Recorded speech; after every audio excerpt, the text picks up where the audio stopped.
آپ ایک طویل عرصے سے پاکستان مسلم لیگ سندھ کا حصہ ہیں. کراچی ڈویژن کا. ہاں اب میں جی کراچی ڈویژن کا جنرل سیکریٹری ہوں. ویسے میں پہلے سندھ میں وائس پریزیڈنٹ اپنا جوائنٹ سیکریٹری رہا ہوں. جی ہاں. اچھا اب یہاں پر یہ ہے کہ جیسے آپ نے مطلب بڑی وضاحت سے ہمیں بتا بھی دیا، لیکن یہاں پہ ایک عمومی رائے بھی ہے، تاثر بھی ہے، اور وہ اتنا زیادہ مطلب غلط بھی نہیں ہے کہ جس انداز سے رسپانس آپ لوگوں کو سندھ کی تنظیم کو لینا چاہیے تھا، یعنی کہ جو ایک پاکستان مسلم لیگ کی مقبولیت تھی، میاں نواز شریف صاحب کی مقبولیت تھی، اتنا آؤٹ پٹ آپ لوگ لے نہیں سکے. حالانکہ 2013 میں آپ نے اچھی خاصی یہاں سے سیٹیں لے لی تھیں، لیکن اس کے باوجود پھر یہ ہوا کہ کچھ لوگ ناراض ہو گئے پارٹی مرکزی قیادت سے. بالکل یہ ہمیں بتائیں کہ سندھ کی تنظیم کے آپ مختلف عہدوں پر رہے ہیں، آخر آپ کیا تجزیہ کریں گے کہ کہاں ایسی خامی ہے کہ آپ کی بجائے تحریک انصاف جیت گئی کراچی سے؟ یعنی کہ جس طرح میاں صاحب نے یہاں پر کراچی میں امن کی بحالی کے لیے کام کیا تھا، بہت سارے ان کے اقدامات ہیں، اس کے علاوہ ترقیاتی کام بھی کیے، لیکن آپ کی پارٹی اس طرح اٹھ کے کراچی شہر سے، جو کہ ایک غریب اور مڈل کلاس کا شہر ہے، اس تعداد میں ووٹ نہیں لے سکی. تو آپ کی تنظیمی خامیاں کہاں ہیں، یہ ذرا بتائیں. اچھا، گزارش یہ ہے کہ دیکھیں تحریک انصاف تو میرا نہیں خیال ہے کہ وہ اتنی مطلب اس نے واقعتاً نشستیں حاصل کی جتنی نشستیں اس کو ملی. پچھلے الیکشن تو 2018 کے، اب تو خیر یہ سب ساری دنیا کے سامنے ہے صورتحال. اب تو خود گھر کی گواہیاں آ رہی ہیں کہ کس طریقے سے انتخابات کو مینیج کیا گیا، کس طریقے سے جو تھا پورا کمپیوٹرائز جو سسٹم تھا اس کو بٹھایا گیا اور پھر اپنے مرضی کے نتائج حاصل کیے گئے. تو پچھلے 2018 کے انتخابات کی بنیاد پر ہم یہ نہیں کہہ سکتے کہ ہماری جماعت جو ہے وہ نتائج نہیں دے سکتی، اس لیے کہ میں یہ سمجھتا ہوں کہ 2018 کے اگر منصفانہ الیکشن ہوتے تو میاں محمد شہباز شریف صاحب یہاں الیکشن جیت گئے تھے. یہاں پر ڈاکٹر مفتاح اسماعیل الیکشن جیت گئے تھے. یہاں سلیم ضیاء صاحب الیکشن جیت گئے تھے. مطلب نیشنل اسمبلی کی ہم کئی سیٹیں یہاں پر جیت گئے تھے.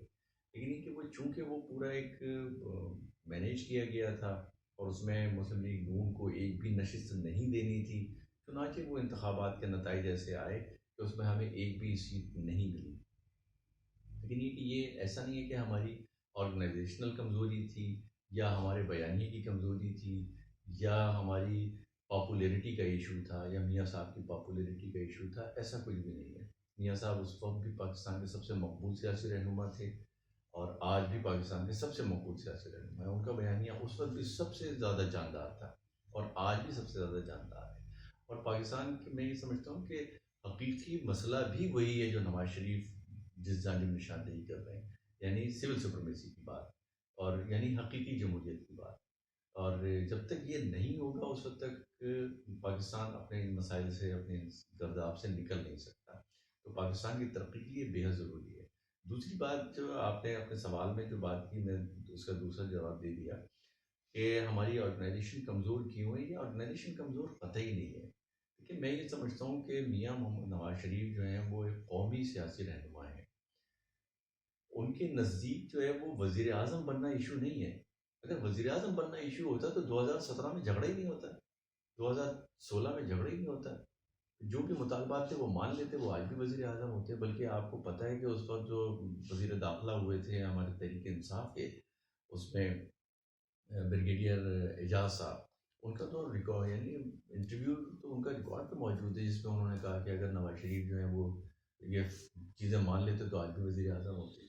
تو نواز شریف کے نزدیک جو ہے وہ وزیر اعظم ہونا ایشو نہیں ہے کہ بھائی وہ وزیر اعظم بن جائیں. ان کے نزدیک یہ ہے کہ پاکستان کو دنیا میں باوقار ملک ہونا چاہیے، پاکستانی قوم جو ہے وہ عزت اور احترام سے دیکھی جانی چاہیے، ہم اپنے پیروں پہ کھڑے ہونے والی ریاست ہوں. مطلب ان کے دور میں آپ یہ دیکھیں کہ جب حکومت گئی ہے تو اس وقت پاکستان کی ترقی کی شرح نمو جو تھی، یعنی ہماری معیشت کی شرح نمو 5.8% تھی.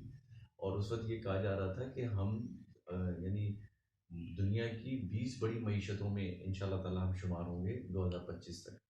یہ تو بدقسمتی تھی ہماری کہ پھر اس طرح کے حالات پیدا ہوئے اور پھر نواز شریف کی حکومت ختم ہوئی. اور پھر نہ صرف یہ کہ نواز شریف صاحب کی حکومت ختم ہوئی بلکہ ملک میں مطلب جو بندوبست لایا گیا وہ آپ کے سامنے ہے کہ جس نے جس طریقے سے فروغ پاتی ہوئی معیشت کو زمیں بوس کر دیا.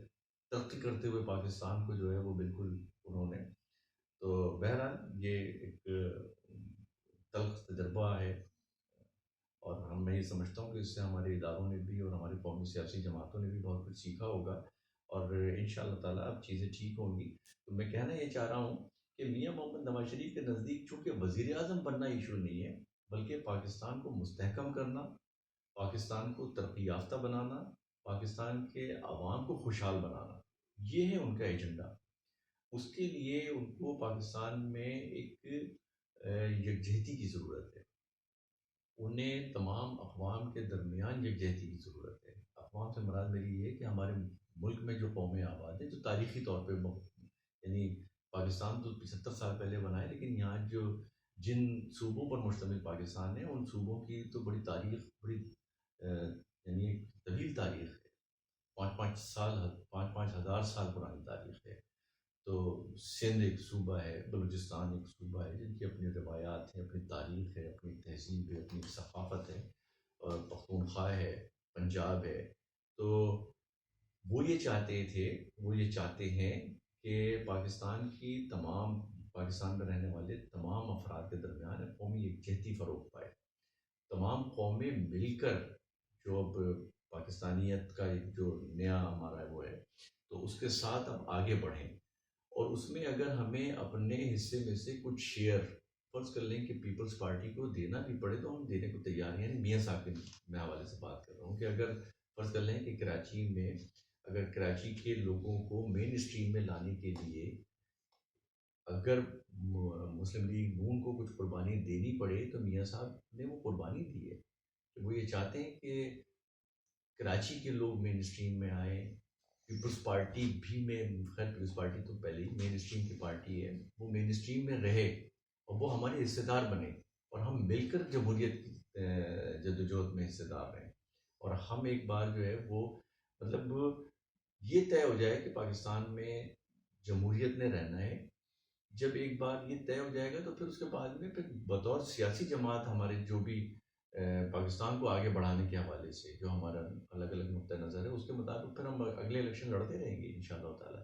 لیکن پہلے مرحلے پہ جب تک کہ یہ ڈیسائیڈ نہیں ہوتا کہ پاکستان میں جمہوریت ہوگی، جیسے کہ آج بھی دیکھ لیں بدقسمتی کی بات ہے کہ آج ہم یہ بات کی جا رہی ہے کہ جناب خدا نخواستہ پھر کوئی پاکستان میں ٹیکنوکریٹ سیٹ اپ آنے والا ہے، خدا نخواستہ پاکستان میں مارشل لا لگنے والا ہے. اور مطلب اس قسم کی یہ کیفیت جو ہے پچھلے 75 سالوں سے یہی جی. ہے.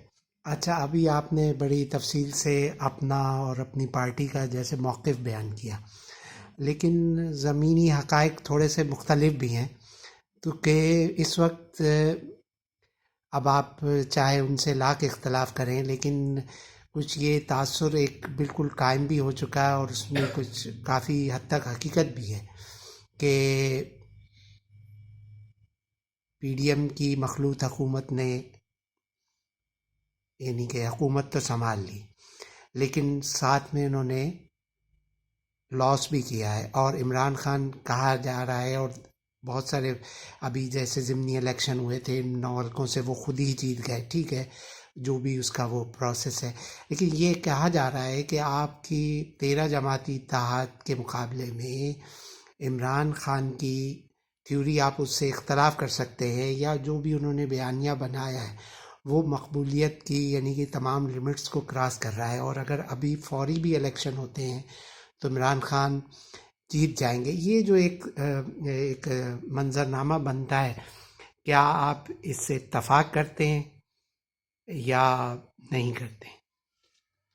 دیکھیے میرا نہیں خیال ہے کہ عمران خان صاحب کا بیانیہ جو ہے وہ کوئی بہت مقبول ہو رہا ہے. ایسا ہرگز نہیں ہے. پچھلے انتخابات میں جو ان کو کامیابی حاصل ہوئی تو اس حوالے سے عارف الوی صاحب، صدر عارف الوی صاحب کا انٹرویو ابھی بلکہ ان کا اسٹیٹمنٹ جو ہے وہ ریکارڈ پہ ہے. ابھی وہ کراچی جب تشریف لائے ہیں اور انہوں نے یہاں سینئر صحافیوں سے ملاقات کی تو اس میں انہوں نے کہا کہ جی ہم کو تو جنرل مشرف صاحب نے الیکشن میں ہم کو سپورٹ کیا اور سینٹ کے الیکشن میں بھی سپورٹ کیا. اچھا تو یہ جب وہ یہ کہتے ہیں نا کہ ان کو سپورٹ کیا تو سپورٹ سے مراد یہ نہیں ہے کہ وہ سپورٹ صرف 2018 میں کیا. میں یہ سمجھتا ہوں کہ وہ سپورٹ جو ہے وہ عمران خان کے ضمنی الیکشن تک وہ سپورٹ ان کو حاصل تھی. تو ایسا نہیں ہے کہ یہ جو الیکشن یہ جیتے ہیں تو یہ الیکشن وہ خود جیت گئے. وہ خود قطعی نہیں جیت گئے, ان کو باقاعدہ طور پہ جتوایا گیا تھا. لیکن چلیں یہ تو خیر ماضی ہے اور یہ اس پہ تحقیق بھی ہوتی رہے گی, لوگ بات کرتے رہیں گے. لیکن میں تو آپ سے یہ کہہ رہا ہوں کہ مستقبل میں عمران خان صاحب کا جو موجودہ جو بیانیہ ہے وہ جس تیزی کے ساتھ تنزلی کا شکار ہے, جس طرح سے ان کی اپنی شخصیت جو ہے وہ بہت زیادہ اس وقت بہت سارے مسائل کا شکار ہے, تو میں تو سمجھتی میرا تو نہیں خیال ہے کہ اگلے الیکشن میں جو ہے وہ عمران خان صاحب انتخابات میں حصہ لے سکیں گے. اس لیے کہ تقریباً 3 درجن تو ان پر مقدمات قائم ہو چکے ہیں. مطلب اب وہ والا زمانہ تو چلا گیا کہ جب وہ صادق اور امین قرار دیے گئے تھے. اب تو ان کے بہت سارے ان کے ایسے کیسز ہیں جس میں بہت ساری چیزیں ان سے ثابت ہو رہی ہیں. تو میں نہیں سمجھتا کہ وہ اگلے انتخابات میں اس طریقے سے حصہ لے سکیں گے یا ان کی جماعت اس طرح سے حصہ لے سکے گی. ایسے تو حالات نہیں ہوں گے. اور اچھا آپ کی بات سے پھر یہاں پہ ایک اختلافی سوال پیدا ہوتا ہے کہ بھائی اب آپ جیسے آپ نے پہلے کچھ دیر پہلے گفتگو میں کہا کہ بھائی یعنی کہ نواز شریف کی مقبولیت میں اضافہ ہوا جب وہ فوج سے لڑ پڑے, یا یعنی جو بھی اختلافات ہوئے اس کی وجہ سے. تو اب یہ سیم صورتحال یہ ہے کہ اس وقت عمران خان اس بیان پر بہت زیادہ زور دے رہے ہیں, یا بہت زیادہ ان کا بھی بیانیہ یہی ہے کہ فوج نے ان کی حکومت ختم کی ہے اور عوام کے حق پہ ڈاکہ ڈالا ہے اور ایک عوامی حکومت ختم کی گئی ہے. تو یہاں تو پھر وہ آپ سے بازی لے کر جا رہے ہیں. نہیں نہیں, ایسا ہرگز نہیں ہے. عمران خان یہ بالکل نہیں کہہ رہے ہیں کہ فوج جو ہے اس کو غیر سیاسی ہونا چاہیے. ان کا کہنا یہ ہے کہ فوج کو سیاسی ہونا چاہیے اور ان کا سپورٹر ہونا چاہیے. ہمارا کہنا یہ تھا, نواز شریف کا کہنا یہ ہے, یا ملک میں جمہوریت پر یقین رکھنے والی سیاسی جماعتوں کا کہنا یہ ہے کہ فوج کو سیاسی عمل میں حصہ نہیں لینا چاہیے. تو ہمارے بیانیے میں اور عمران خان کے بیانیے میں زمین اور آسمان کا فرق ہے. عمران خان تو آپ کو پتہ ہے وہ تو کہتے ہیں کہ جب فوج کہتی ہے کہ جی ہم نیوٹرل ہو گئے ہیں, تو وہ کہتے ہیں نیوٹرل تو جانور ہوتا ہے. وہ کہتے ہیں جی آپ کو نیوٹرل نہیں ہونا ہے. وہ تو یہ کہتے ہیں کہ جی میں چونکہ صادق اور امین ہوں, میں چونکہ امر بالمعروف پہ کھڑا ہوا ہوں, لہٰذا آپ کو میرا سپورٹر ہونا چاہیے اور خدا آپ سے پوچھے گا ورنہ تو وہ ان کا کہنا قطعی یہ نہیں ہے کہ آپ غیر سیاسی ہو جائیں. اور وہ اس بات پہ بالکل, اور قوم بھی اس بات کو سمجھ رہی ہے, ساری دنیا کو وہ خود بھی کہہ رہے ہیں, وہ تو مطلب چھپا نہیں رہے ہیں اور ایسی کوئی بین السطور بات بھی نہیں کر رہے ہیں کہ جس کو سمجھنے میں بڑی دقت پیش آئے. تو بہت ہی اعلانیہ یہ بات کہہ رہے ہیں کہ بھائی فوج کو میرا سپورٹر ہونا چاہیے اور اچھا فوج میرے مخالفین سے جا کے مل گئی. جی ہاں. یہ ان کا ہاں اب میں آپ الزام سے ہے. کچھ سوالات کراچی اور سندھ کی صورتحال کے حوالے سے اور مستقبل کے جو منظرنامہ ہے کہ کتنی تیاری کی ہے آپ نے کہ اس بار آپ لوگ کراچی سے اچھی نشستیں حاصل کر سکیں, اور کیا آپ تنظیمی تیاریوں سے اور مطمئن ہیں, آپ سمجھتے ہیں کامیابی ملے گی؟ دیکھیں تنظیمی طور پر ہمارا اسٹرکچر بالکل نیچے, جو بالکل یعنی جو گراس روٹ لیول کے گراس روٹ لیول تک بالکل بنا ہوا ہے, یعنی پرائمری سطح تک پرائمری سے لے کر اور سندھ کی سطح تک تمام درجات پہ ہماری تنظیم, پوری آرگنائزیشن پوری موجود ہے اور بہت متحرک اور بہت فعال لوگ ہیں. پارٹی پوری طرح سے متحرک ہے. لیکن جیسے کہ میں نے پہلے بھی عرض کیا, میں پھر آپ سے عرض کروں کہ دیکھیں اس کا فیصلہ جو ہے وہ بہرحال ہمارے قیادت نے کرنا ہے. پارٹی قیادت کرے گی, پارٹی کی CWC کرے گی, CEC کرے گی, اور اس میں فیصلے ہوں گے کہ دیکھیں میں پھر آپ سے ایک بات عرض کروں, وہ اس وقت یہ نقطہ رہ گیا تھا, میں بیان یہ کرنا چاہ رہا تھا کہ بلوچستان میں سن 2013 سے 2018 تک ہم جو ہے وہ حکومت وہاں بنا سکتے تھے, یعنی مسلم لیگ وہاں حکومت بنا سکتی تھی اور 5 سال تک حکومت کر سکتی تھی. لیکن میاں محمد نواز شریف صاحب نے 2.5 سال حکومت خود کی اور 2.5 سال حکومت وہاں پر بزنس صاحب کی پارٹی کو دی، نیشنل پارٹی کو. وجہ کیا ہے؟ وجہ وہی کہ وہ مین اسٹریم میں لوگوں کو لانا چاہتے ہیں. وہ قوموں کو کے ساتھ جو زیادتیاں ہوئی ہیں ماضی میں، اور جو لوگ ایک دوسرے سے دور ہو گئے ہیں، ان سب کو وہ قریب لانا چاہتے ہیں، اس کے لیے وہ قربانی دینا چاہتے ہیں. پختونخوا میں مسلم لیگ نون اور JUI 2013 میں مل کر حکومت بنا سکتی تھی. مطلب یہ کہ اگر وہ الائنس کر لیتے اور چھوٹی پارٹیاں اور آزاد امیدواران ان کے ساتھ آ جاتے تو وہ حکومت بنا سکتے تھے. لیکن نواز شریف صاحب نے 2013 میں یہ کہا کہ نہیں، ہم نے چونکہ چارٹر آف ڈیموکریسی میں یہ طے کیا تھا کہ جو بھی لارجسٹ پارٹی ہوگی پہلا حق اس کا ہوگا کہ وہ حکومت بنائے. تو چونکہ لارجسٹ پارٹی وہاں پر تحریک انصاف تھی، تو تحریک انصاف کو نہ صرف یہ کہ موقع فراہم کیا، ان کی حکومت وہاں بننے دی گئی، بلکہ 5 سالوں تک ان کو ڈسٹرب نہیں کیا گیا. باوجود اس کے کہ انہوں نے کتنا ہنگامہ کیا، انہوں نے دھرنے دیے، انہوں نے پتہ نہیں کیا کیا غلاظتیں کی، اس کے باوجود وہاں پر نہ گورنر رول لگایا گیا، نہ وہاں پر اس حکومت کے لیے دشواریاں پیدا کی گئیں. اس حکومت کو بالکل فری ہینڈ دیا گیا کام کرنے کے لیے کہ آپ بالکل آزادانہ کام کریں اور پھر لوگ فیصلہ کریں. مطلب جمہوریت کی جو اسپرٹ ہے، لوگ فیصلہ کریں کہ آپ ان کی کارکردگی سے مطمئن ہیں تو ٹھیک ہے، پھر آپ ان کو ووٹ دیں. اور اگر آپ ان کی کارکردگی سے مطمئن نہیں ہیں تو پھر جس کے بھی آپ انتخابی منشور سے مطمئن ہیں یا کارکردگی سے مطمئن ہیں اس کو ووٹ دیں. تو نواز شریف صاحب نے ماضی میں بھی قربانی دی ہے قوم کے عظیم تر مفاد میں اور ملک کے عظیم تر مفاد میں. میں یہ سمجھتا ہوں کہ مستقبل میں بھی میاں صاحب اسی انداز میں وہ فیصلے کریں گے، اور وہ جو فیصلے کریں گے وہ یقینی طور پر ملک کے لیے ہوں گے. وہ فیصلے اس میں اگر فرض کر لیں کہ ہم اگلے الیکشن میں بھی میاں صاحب یہ کہتے ہیں کہ جی ہمیں اپنے قومی یکجہتی کے فروغ کے لیے ہمیں مین اسٹریم میں دوسری سیاسی جماعتوں کو سپورٹ کرنا ہے، تو کوئی حرج نہیں ہے.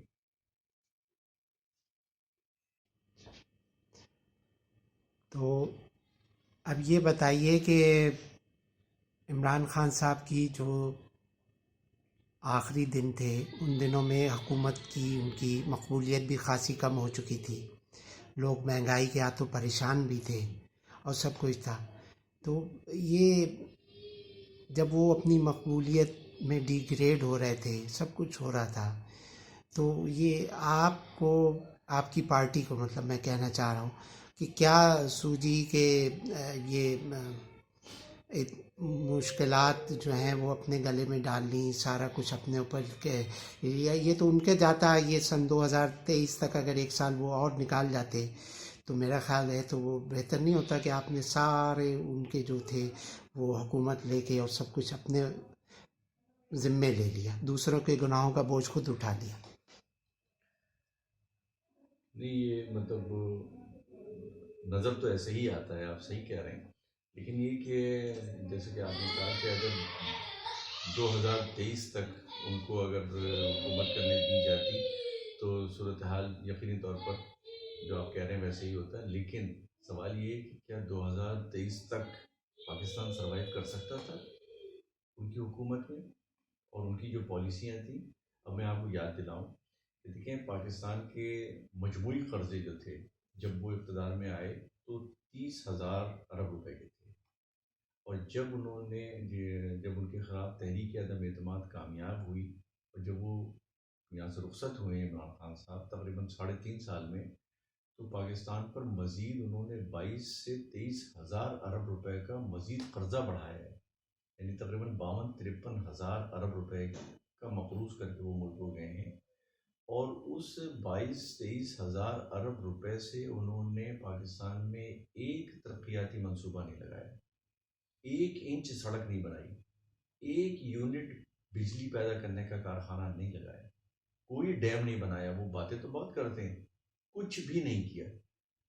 تو یہ جو تقریباً 22-23 ہزار ارب روپیہ قرضہ انہوں نے لیا، یہ قرضہ کہاں گیا؟ یعنی آج جو پاکستان جن دشواریوں کا شکار ہے، جن مسائل کا شکار ہے، یہ مسائل وہی تو مسائل ہیں. اور پھر عمران خان صاحب جاتے ہوئے، یعنی ابتدا میں تو وہ یہ کہ وہ IMF میں جانے میں وہ ریلیکٹنٹ تھے، وہ نہیں جانا چاہتے تھے. ان کے 3 وزرائے خزانہ تبدیل ہوئے، آپ جانتے ہیں اس بات کو.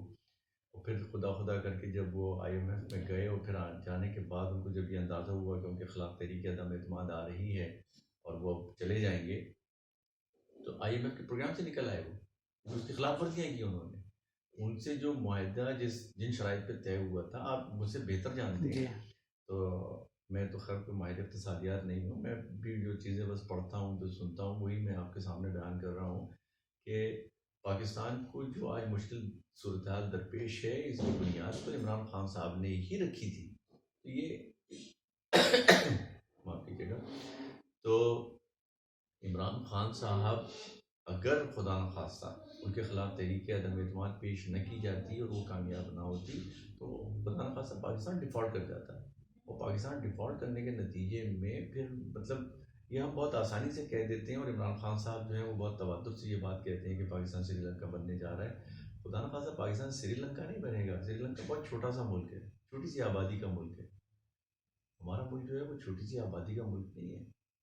ہمارا تقریباً 22-24 کروڑ افراد کا ملک ہے. پھر ہمارے جو حالات ہیں، ہمارے پڑوس کے جو حالات ہیں، جغرافیائی طور پہ پاکستان جس محل وقوع میں واقع ہے، پھر ہمارے جو علاقائی ممالک ہیں ان کے ساتھ جو ہمارے تعلقات ہیں، تو پاکستان میں خدا نخواستہ یہ کہنا بہت آسان ہے، اس کو ہم مطلب اس کو تصور کریں تو خوف آتا ہے کہ اللہ نہ کرے کہ ایسا ہو. جیسے کہ ڈار صاحب جو ہے ہمارے وزیر خزانہ یہ بات کہہ رہے ہیں، اور وہ یقینی طور پر کوشاں ہیں، اور اس سے پہلے ڈاکٹر مفتاح اسماعیل صاحب نے سخت فیصلے کیے، لیکن پاکستان کے لیے فیصلے کیے، پاکستان کے مفاد میں فیصلے کی کہ خدا نخواستہ پاکستان ڈیفالٹ کا. اس کے نتیجے میں آپ کا یہ کہنا بالکل درست ہے کہ اس کے نتیجے میں ہماری جماعت تھوڑی سی غیر مقبول ہوئی، لیکن یہ وہ وقتی طور پر غیر مقبول ہوئی. انشاءاللہ تعالیٰ پاکستان جو ہے وہ اپنی جگہ کھڑا رہے گا، مستحکم ہوگا، خوشحال ہوگا، اور پھر لوگ کہیں گے کہ ہمارا فیصلہ درست تھا.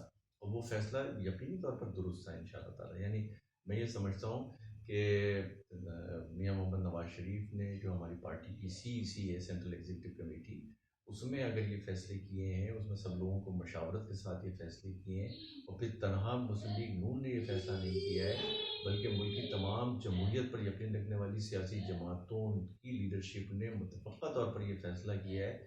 یہ انشاءاللہ تعالیٰ یہ درست فیصلہ ہوگا، اور اس میں سے انشاءاللہ تعالیٰ خیر برآمد ہوگا، چیزیں ٹھیک ہوں گی انشاءاللہ تعالیٰ. ہم بالکل اس پہ نہ نادم ہیں نہ پریشان ہیں، چیزیں انشاءاللہ تعالیٰ ٹھیک ہوں. اچھا، آپ کی بہت زیادہ ایک قربت اور ایک محبت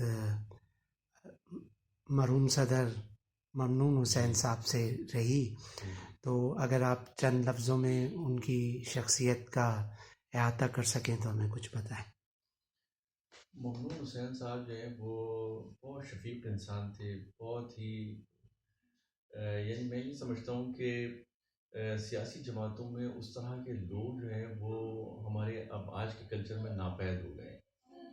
مطلب جیسے فیملی کا ایک بڑا ہوتا ہے، ممنون حسین صاحب کا کردار جو ہے وہ بالکل اسی طرح سے تھا کہ وہ گھرانے کے بڑے کی طرح سے وہ تمام پارٹی کے لوگوں کو وہ ٹریٹ کرتے تھے، لوگوں کو.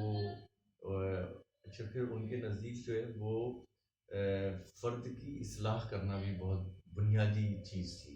مطلب صرف یہ نہیں کہ بھائی کل پریس کلب پہ مظاہرہ ہے، بھائی آپ 25 آدمی لے آئیے گا، 5 آدمی لے آئیے گا، 10 آدمی لے آئیے گا، کہاں سے لے آئیے گا. یہ آج کل جو ہے زیادہ تر ایسا ہی ہے. ممنون صاحب کا یہ ایسا نہیں تھا. ممنون صاحب تو ہر فرد کو جانتے تھے اور اس پر اتنا ہی بوجھ ڈالنے کی بات کرتے تھے جتنا بوجھ وہ اٹھا سکے سہولت کے ساتھ. وہ خام خواہ میں لوگوں کو زیر بار لانے والے آدمی نہیں تھے، اور وہ یعنی وہ بہت ہی یعنی ایک مختلف سیاسی رہنما تھے. مطلب یہ کہ سیاست میں اچھا، اب میں نے یہ ان کے بہت سارے سیاسی لوگوں کے ساتھ کام کیا، جیسے میں نے عرض کیا آپ سے، لیکن ممنون حسین صاحب کو میں نے لوگوں میں بہت مختلف پایا.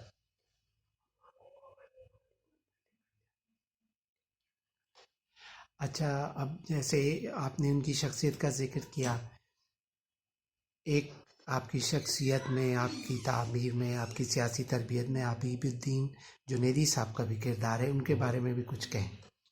جنیدی صاحب کا بہت بنیادی کردار ہے. جیسے کہ میں نے ابتدا میں آپ سے عرض کیا تھا کہ جب میں حبیب بینک میں نے جوائن بینک میں اس وقت جو ہماری ٹریڈ یونین تھی وہ پاکستان کی بڑی ٹریڈ یونینس میں سے ایک تھی، اور اس زمانے میں ماشاء اللہ لگا ہوا تھا، اور ماشاء اللہ کے خلاف جو ٹریڈ یونینس جو رول پلے کر رہی تھیں اس میں بینکنگ انڈسٹری کی ٹریڈ یونینس جو تھیں وہ یعنی صف اول میں تھی۔ تو اس میں حبیب الدین جنیدی صاحب جو ہیں وہ حبیب بینک کی یونین کے سیکرٹری جنرل ہی نہیں تھے، بلکہ تمام بینکوں کی ایک امپلائیز فیڈریشن تھی، اس کے بھی سیکرٹری جنرل تھے۔ تو اور ان کے ساتھ مجھے کام کرنے کا بہت موقع میسر آیا الحمدللہ، اور میں نے ان سے بہت سیکھا۔ اور وہ اپنی ریٹائرمنٹ کے بعد جب سن 2002 میں شاید ان کی ریٹائرمنٹ ہو گئی تھی، تو 2002 میں ریٹائرمنٹ کے بعد وہ یونین میں باقاعدہ عہدیدار کے طور پر تو وہ اس میں حصے دار نہیں تھے، لیکن وہ بطور سرپرست اعلیٰ وہ ہماری ٹرین یونین کے میں تھے، اور وہ آج تک سرپرستی کے طور پر وہ اپنے فرائض انجام دے رہے ہیں۔ ان کا ایک لائف ٹائم کا کمٹمنٹ ہے مزدور تحریک کے ساتھ، اور وہ پورا کر رہے ہیں، اللہ تعالیٰ ان کو صحت و تندرستی عطا فرمائے۔ تو 2018 تک میں ان کے ساتھ براہ راست ان سے میں سیکھتا رہا۔ انہوں نے مطلب ٹریڈ یونین میں گفتگو کرنا، یعنی ٹریڈ یونین میں صرف ایسا نہیں ہوتا، ہمارے یہاں سمجھا یہ جاتا ہے شاید ٹریڈ یونین میں ہر وقت جھگڑا رہتا ہے، ہر وقت اسٹرائک، ہر وقت مار دھاڑ، ایسا نہیں ہوتا۔ ٹریڈ یونین میں کسی وقت ایسا ہوتا ہے کہ اسٹرائک تک نوبت پہنچے، اور کبھی خدا نخواستہ کوئی ایسا حادثہ ہو جائے کہ کوئی لڑائی جھگڑا ہو جائے، ورنہ زیادہ تر جو ہے وہ تو مذاکرات سے مسئلے حل ہوتے ہیں، گفتگو سے مسئلے حل ہوتے ہیں۔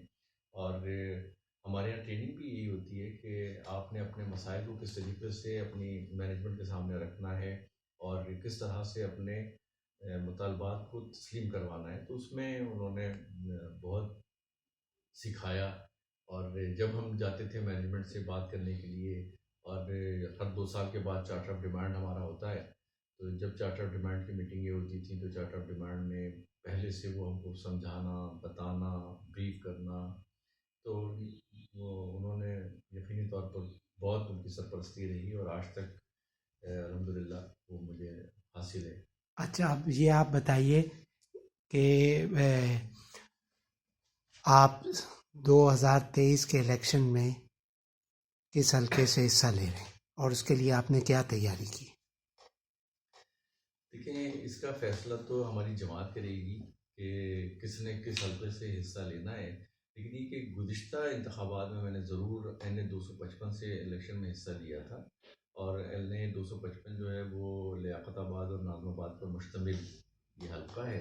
تو میں نے وہاں اپنا دفتر قائم کیا ہوا ہے، میں وہاں جاتا ہوں، اور ہفتے میں 2 سے 3 دن میں وہاں جاتا ہوں۔ وہاں لوگوں سے میرا رابطہ ہے، دوستوں سے رابطہ ہے، تنظیم تو آلریڈی جیسے میں نے آپ سے عرض کیا وہ ڈسٹرکٹ سینٹرل کے یہ دونوں حلقے ہیں، یعنی 2 PS ہیں، 127 128، جس پر مشتمل یہ NA 255 بنتا ہے۔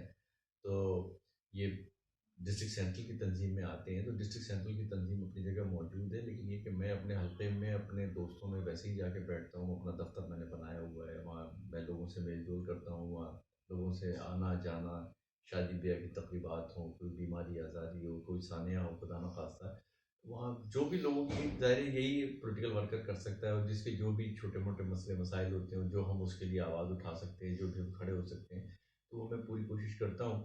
یعنی میں نے اپنے طور پر تو میرے ذہن میں یہی ہے کہ میں NA 255 ہی میں، بولتے کہ ہار جیت تو ایک دوسری بات ہے، تو لیکن یہ کہ NA 255 ہی کو میں میرا اچھا، حصہ ہے، اب لیکن اس کا فیصلہ پھر میں سوری جی جی کہ اس کا فیصلہ بہرحال ہماری جماعت کرے گی کہ مجھے وہاں سے لڑنا ہے یا مجھے وہاں سے نہیں لڑنا ہے، مجھے کہیں اور سے لڑنا ہے یا مجھے کہیں اور کہیں سے بھی نہیں لڑنا ہے، بہرحال اس کا فیصلہ جماعت کرے گی۔ ٹھیک۔ اچھا، اب یہ ہے کہ آپ سے ایک سوال آخری یہ ہے کہ کراچی ایک غریب اور مڈل کلاس شہر ہے، تو تعلیم کے ساتھ ساتھ سیاست کے حوالے سے بھی نوجوانوں کا، اور اب تو ہمارے ملک میں آبادی کے لحاظ سے نوجوانوں کی بھی خاصی بڑی تعداد ہے، یعنی کہ تو آپ ہماری نوجوان نسل کے لیے کیا پیغام دینا چاہیں گے؟ دیکھیں، نوجوان نسل کے لیے کراچی کیا پورے ملک کے نوجوانوں کے لیے، اچھا ویسے میں ایک بات عرض کروں، میں تو خیر سیاسی تحریک کا کارکن ہوں، پیغام تو بڑے لوگ دیا کرتے ہیں، جو دانشور ہوتے ہیں، بڑے ادیب ہوتے ہیں، بڑے شاعر ہوتے ہیں، بڑے رہنما ہوتے ہیں، وہ بچوں کو پیغام دیا کرتے ہیں، اور ان کے پیغاموں کو بچے جو ہے وہ سنتے بھی ہیں اور اس پر عمل بھی کرتے ہیں۔ میں تو خود ایک سیاسی کارکن ہوں، لیکن یہ کہ میں پیغام تو کیا، میں مشورہ یہ ضرور دوں گا کہ ہمیں جو ہے وہ تعلیم سے اپنے آپ کو جوڑ کے رکھنا چاہیے۔ تو جیسا کہ آپ نے اپنے سوال میں فرمایا، آپ نے کہا کہ کراچی جو ہے وہ متوسط درجے کے لوگوں کا شہر ہے، اور اس میں کوئی شک نہیں ہے کہ کراچی میں بہت چھوٹی تعداد میں جو ہے وہ امیر لوگ رہتے ہیں، لیکن یہ کہ کراچی میں متوسط درجے کے اور غریب لوگ جو ہیں وہ زیادہ رہتے ہیں۔ تو ہم لوگ جو ہیں وہ اگر معاشرے میں اپنا کوئی مقام بنانا چاہتے ہیں، آگے بڑھنا چاہتے ہیں، تو ہمیں اپنی ترقی کے لیے تعلیم حاصل کرنی ہوگی اور جدوجہد کرنی ہوگی، اور ہمیں کسی شارٹ کٹ میں پڑھنے کی ضرورت نہیں ہے۔ ہمیں چوری چکاری فراڈ ان چکروں میں پڑھنے کی ضرورت نہیں ہے، یہ پائیدار نہیں ہوتی ہیں چیزیں، یہ ناپائیدار ہوتی ہیں۔ پائیدار ترقی یہی ہے کہ ہم علم سے اپنے رشتے کو جوڑیں، ہم تعلیم حاصل کریں، اور جس شعبے میں بھی ہوں ہم خوب محنت کریں، تو ان شاء اللہ تعالیٰ پاکستان جو ہے وہ، میں سمجھتا ہوں، مجھے پورا یقین ہے کہ پاکستان بہت ترقی کرے گا ان شاء اللہ تعالیٰ۔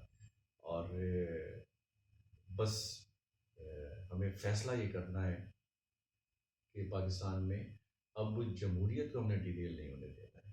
پاکستان میں جمہوریت رہے گی، پاکستان میں سول سپریمیسی ہوگی، عوام کے منتخب نمائندے پاکستان کے مستقبل کا فیصلہ کریں گے، عدلیہ آزاد ہوگی، میڈیا آزاد ہوگا، پارلیمنٹ کی بالادستی اور آئین کی بالادستی کو ریاست کے تمام ادارے بھی، عوام بھی قبول کریں گے، اور پارلیمنٹ جو فیصلے کرے گی اس کو ہم امپلیمنٹ کریں گے ان شاء اللہ تعالیٰ۔ تو آپ دیکھیے گا کہ پاکستان بہت ترقی کرے گا ان شاء اللہ تعالیٰ۔ ناصر الدین محمود صاحب، آپ کا بہت بہت شکریہ کہ آپ نے اپنی مصروفیات میں سے وقت نکالا، اور ٹیلنٹ کے ناظرین کے لیے آپ نے بہت زبردست گفتگو اپنی کی، بہت سحر حاصل ہماری گفتگو رہی۔ تو میں آپ کا ٹیلنٹ کی طرف سے بہت شکریہ ادا کرتا ہوں کہ آپ یہاں تشریف لائے، ہمارے لیے وقت نکالا۔ تو میں توقع کرتا ہوں کہ آپ کو کے ساتھ ہماری یہ گفتگو نہ پہلی ہوگی اور نہ آخری ہوگی، پھر بھی انشاءاللہ جب ہم اس کینوس کو وسیع کریں گے تو ہم پھر آپ کو کسی وقت تکلیف دیں گے، پھر بلائیں گے، پھر آپ سے گفتگو رہے گی۔ آپ کا بہت بہت شکریہ۔ آپ کا بہت بہت شکریہ، اور آپ کے ادارے کا بہت بہت شکریہ، بہت نوازش۔